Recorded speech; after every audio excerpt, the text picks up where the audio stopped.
Sorry, Place 10. And today we'll be doing is a different reaction video. This one I'll be reacting to 5 creepy true cemetery horror stories. Mr. Horror Stories. So I hope you guys like it. If you do guys feel big thumbs up, hit the subscribe button, turn notifications, and let's get started.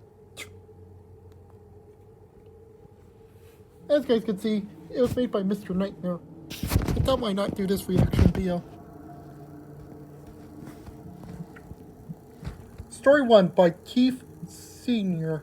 I think that's what it says. I'm a cemetery operations coordinator, or you can just call me a cemetery manager. Part of my job is sitting down with guests and family members of the deceased at funerals, facilitating sales of plots, etc. A 30-something-year-old man named Antonio, a very spiritual man, once sat down with me to purchase a plot for his sick father who was in hospice care.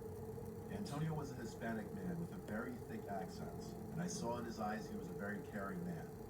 He showed me pictures of his father, who also looks like a very sweet man, much too young to be taken away from his family. But unfortunately, the man's time came that same week, and Antonio arranged for his father's funeral service at the cemetery. It was a very stormy day, the day of the funeral, which is thought to be a sign of good luck. The funeral procession stopped in front of the front office building briefly. I stepped outside under the front awning of the building and saw Antonio in the car behind the hearse. We waved at each other. Due to the weather, I went back inside until the procession was ready to proceed to the burial site. I got in one of the cemetery pickup trucks and followed the procession to the final stop, where I would stand with my umbrella supervising, as part of my job is making sure funeral services go smoothly. After the funeral, I did some laps around the place in the truck just to survey the area, as I did at least a couple times a day. I had a lot of paperwork to take care of, and on top of this, I had to close the cemetery that night. So a little later, I went back to my desk and took care of this. The cemetery closes at 5:30, so as soon as it started to get dark, I drove around the place one more time to ensure all visitors had left, then drove over to the front gate to shut it. It was a relatively warm early March. The days were still on the shorter side, so by closing time on a normal day, it would already be getting darker. But on this stormy-ass day, it already felt like it was nighttime. I was driving back to my office, and I thought I saw someone hurriedly walking down one of the lanes of tombstones before turning behind a hedge and disappearing out of sight. I beeped my horn so as to let them know the place was closed, but strangely enough, I didn't see them again. I grabbed my umbrella and ran out into the rain in that direction. I turned beyond the hedge he turned at and looked down this long row of tombstones on one side and hedges on the other. I didn't see anyone. I looked around in the rain for a solid 20 minutes, but eventually I had to give up. I drove back up to the office and browsed through the CCTV footage. None of it picked up on any unusual movement, even though it was a bit harder to see much because of the storm. And this is not a ghost story, guys. It's actually a creepy story. Keeping an eye on the camera while finishing up some of my paperwork, and I heard the front door to the visitation room slam shut. I sprang up from my chair and yelled, "Hello?" My first thought was that it was the same person I saw before. Maybe they got locked in the cemetery and were looking for assistance in leaving. I stepped out into the lobby, but no one was there. I looked around and again said, "Hello?" Maybe the door slamming shut was them leaving. I started looking out all the windows, and I stopped when at one of them, I saw someone on the other side, looking back at me with a blank expression. I jumped back and screamed, and they didn't flinch. They stepped closer and made a squinty-eyed, confused look, and I realized I recognized this Hispanic, older-looking man. In my head, it reminded me exactly of the pictures of Antonio's father he showed me. With my heart in my throat, I ran out the front door of the building and to the side where I saw the man, but he was gone. He wasn't booking it into the fields, he wasn't hiding in a bush nearby, he was gone. I looked around me as I stood in the rain getting soaked, and ran back inside, packed up my things, locked up, and got in my car. I opened and closed the gate, once more locking it behind me, and drove home. When my wife asked me at home why I was being so quiet, I just told her, long day at work. To this day, I think I was just overworking myself, and my mind was playing tricks on me, but it still is genuinely disturbing to think about. Yeah, I would have to agree with you there, pal. Story 2 by Germany. I don't know how to say it. And of course, now it comes up. Now, get more fun for less at Cedar Point with a fun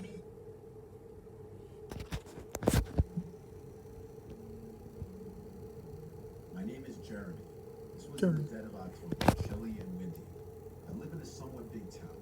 It's very poor and old, early 18th century type buildings. A friend and I were bored one night and decided to go fuck around at 3 a.m. I know that going out at 3 a.m. in a poor town isn't exactly smart, but we like to have our fun. We got bored of driving around blasting our music. We're both very big metalheads, and at that point we had our own band, so we decided it would be interesting and cool to walk around a cemetery in the town. Behind the old town square, there's a massive cemetery. It's divided by two sides of a highway, both sides taking up about 20 acres of land. As I said, it's massive. We decided to check out the older part of the cemetery. This part is completely separated from the rest of the newer cemetery with an old iron fence and gate. We get to walking around and checking out the cemetery, trying to read the old moss-covered graves, taking pictures, being a little bit disrespectful, I know.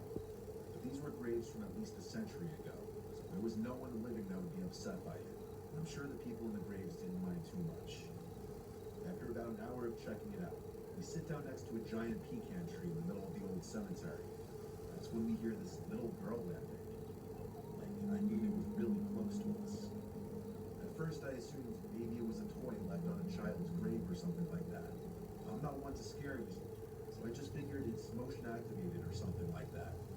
We are not at all easy to scare, so we both sort of laugh, pointing out that it's creepy and just keep talking and enjoying the ambiance.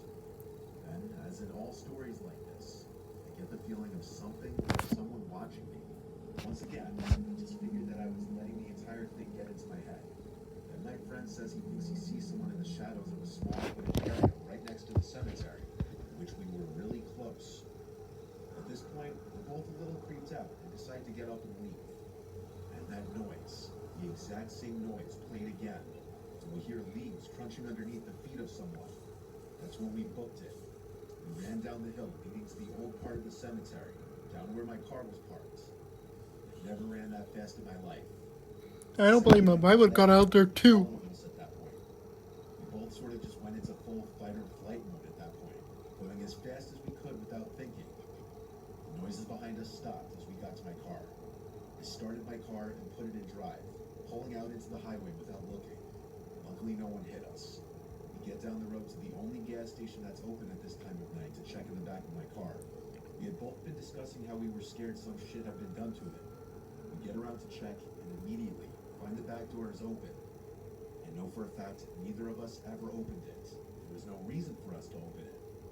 We look in the back seats, make sure nothing's there, get right back in the car and peel out. I'm still confused about what happened that night. I'm not sure if we both overreacted or what. All I know is that I still feel that weird feeling that something is behind you whenever I tell this story. Yeah, I would feel the same thing. Eric Whitney? I don't know how to say that. When I was 19, my friend Sean, who was a big goofball, came over to chill in our basement as he often would during the summer. I remember he had a Coke bottle in his hand and I was eating Wendy's when he said we should check out that creepy little cemetery across town. It was the most random idea ever, and I even told him that. Still, we had no school the next day, and I knew exactly which cemetery he was talking about. I don't know if one should even call it a regular cemetery. It's just a small plot of land with maybe 100 tombstones at most. The tombstone's very archaic looking, and any time we pass, there would be no signs of anyone having come to visit within the last decade. The site probably dated back centuries, and it had this super creepy vibe to it because it was closed off by a gothic metal fence, and it was surrounded by woods on two sides, the road on one, and some old abandoned building on the other. Everything about it just gave scary vibes. It took a little persuading, but Sean managed to get me to want to check it out too. Ironically, it was a very cloudy, reddish kind of day, I guess conveniently adding to the mood. Sean pulled up his Honda to the side of the road. I told him to pull up more so it wasn't obvious. This was a low-traffic road, so it would look kind of suspicious. He pulled up a few hundred feet down the road, and we got out and cut through the woods so that any potential passing traffic wouldn't see us entering the cemetery.